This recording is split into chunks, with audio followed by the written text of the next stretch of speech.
wrapping up Wednesday practice, which we always do. I know on the Wednesday I kind of say the same stuff about how it is a physical day, as was yesterday, and the stuff that we worked on in the bye week really showed up. It showed up in a positive way. I feel like our guys have really dialed in.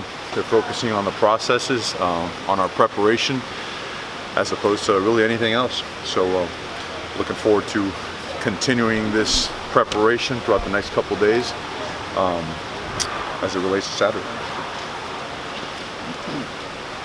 Questions? It sounds like you guys used the bye week to get more healthy. We did. I thought we were pretty healthy going in. I thought the nicks and stuff that we had were going to be relatively quickly healed, and they did. So, but we did spare a little bit of the thumping onto the guys that had a high volume of reps, and had a lot of playing time for a lot of other guys. So I think guys like Sione. I tell you, another guy that's really stood out in practice is Andrew Value. The younger one.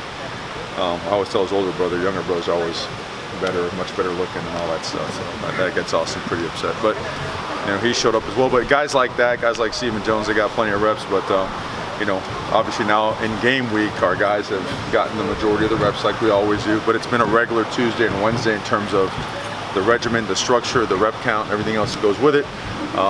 Intensity is obviously high. Competitive stuff going on out there is great. 2-minute drill at the end was excellent. Was excellent, and keep the process going. Is the vibe any different this week, Coach, than it is in other weeks, knowing that it's more of a rivalry than other opponents you've had this season? Well, I think what's happened as the weeks go by, the vibe has gotten better and better. The intensity keeps getting better because I think our guys, our coaches, our program is understanding that you have to continue to elevate the levels of the way you compete, of the way you practice. I think we really understand that you're going to play relative to how you practice. There's not going to be a separation there. You can't kind of head fake your way through practice, expect to be successful on Saturday.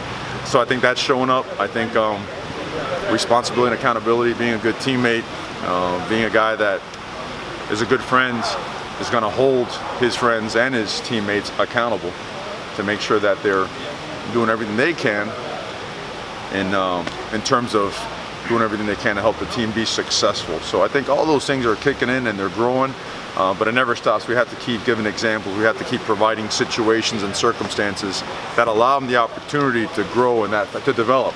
I mean, a lot of people sometimes think it's just developing, your muscles in the weight room or developing a particular block or a tackle, a technique. It's got to be the whole thing. It's got to be the understanding of what goes on in here. And we're progressing, and we have to continue to progress. Is Andrew that he's getting close to maybe earning some games? I think so. He's a guy, I'm obviously coaching on the offense, so he's a guy that gets you upset when he's making plays on the scout team defense.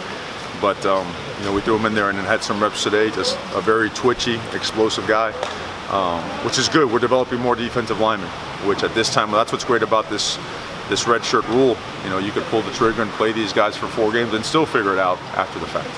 They're very balanced on offense. What kind of problems does that create for you as a try to defend? Well, they've got a lot of weapons. I think that's the most dynamic thing about them is they have a lot of guys that can make plays.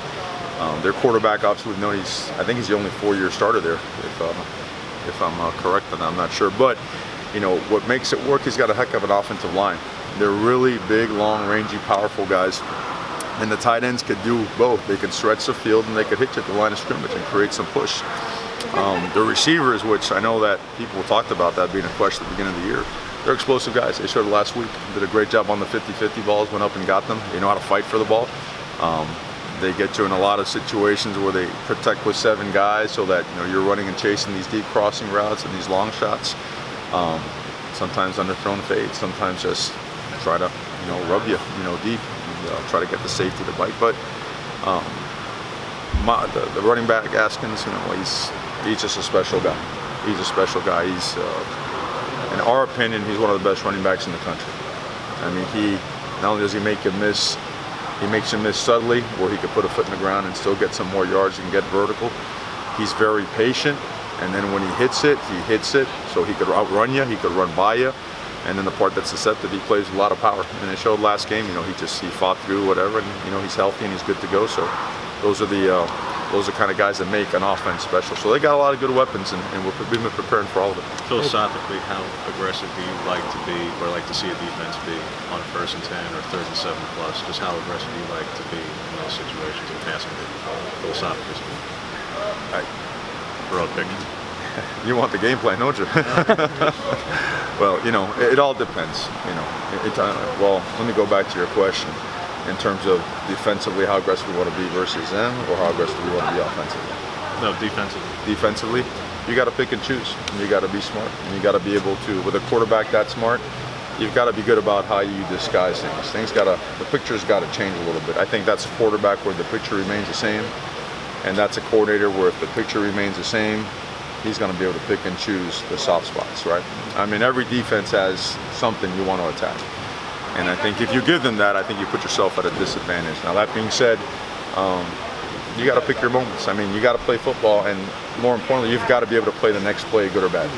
So they've got good players. You know, they're going to make plays. We're going to make plays. Got to move on to the next play and get it done. Coaches, it's always the case with this rivalry that the environment will probably be pretty rowdy.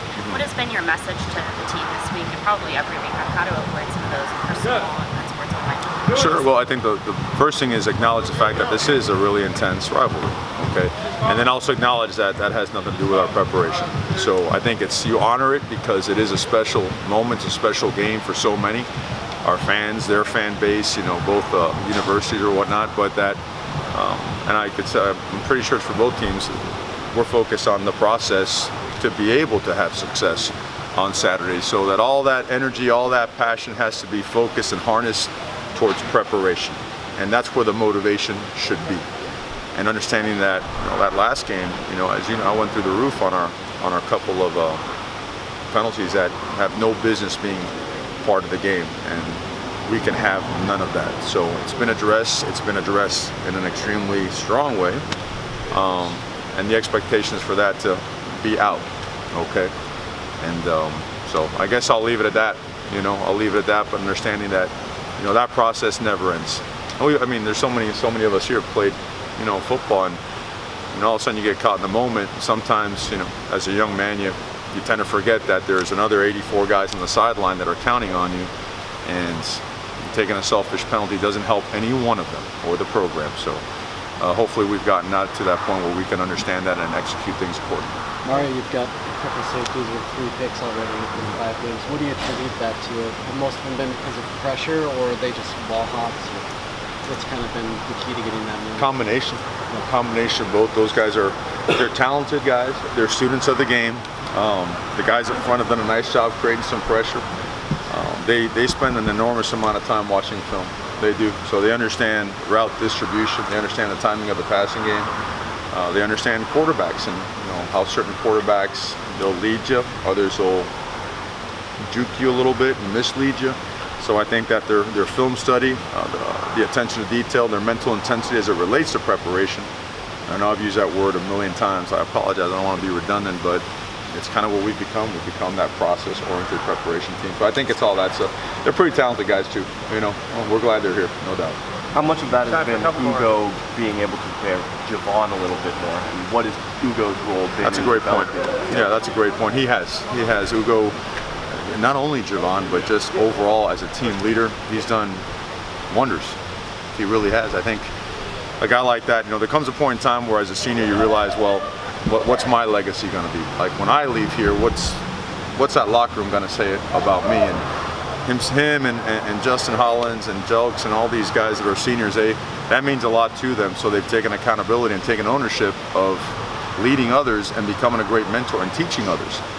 Knowing that, man, this guy, for us to be a successful team, I've got to get these young bucks ready to play. He's done that with him, and he's taught him a lot. You know, in the combination of him, Coach Hayward has done a great job with him as well. So no, a lot of credit to Ugo.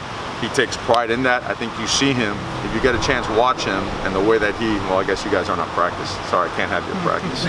But what he does with these guys, the way he pulls them in and he continually grooms them, is pretty special to see.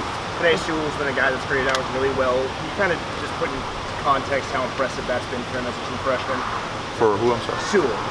For Panay, he's a big. He turned 18 yesterday. You know, told me he's getting old. You know, he probably got to reevaluate. You know, his health, but he's well, you know what? The biggest thing about him, he was raised the right way. He's made of the right stuff. He has the right DNA. He's an ultra competitor, and at 6'6" and 350 pounds, he uses all of it on every single play. He expends himself. And for a guy that young to not only play with the skill level that he does and the power that he has, but instinctively what he does has been really unique.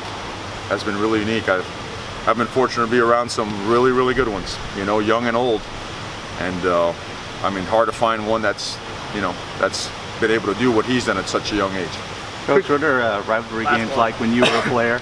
When I was a player? Yeah, when you were a player, and do you connect that I at can't all? condone that kind of behavior nowadays, you know. Well, you know, back then, it's no secret that I played at the University of Miami, and the big rivalry game was Florida State, and that was, that was hot. That was intense. So, as a player,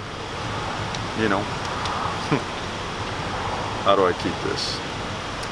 Those are games that any player, every player, you always circle on your calendar because it means that much to you. It's probably why you went to a certain university. So, and if your coaches are doing the right thing, they're teaching you that, whatever you circle, whatever you set as a goal without a plan of preparation is nothing but a wish. So, all around here, we don't just kind of sit back and hope and wish. We make sure we still pull it back towards preparation. So, I know that's not a great answer to your question, but we'll sit down one day and we'll talk about when I played with black and white TVs way back in the day, just old, the antenna sticking up out of the TVs. It's a long time ago. So, but yeah, no, it's you know what it does. We just got to always make sure our players make it passion and not emotion. All right, passion is pure fuel. That's never ending. Your tank is never going to run out of passion. Emotion, that's short-lived fuel. Thanks, Coach. Okay. Thanks,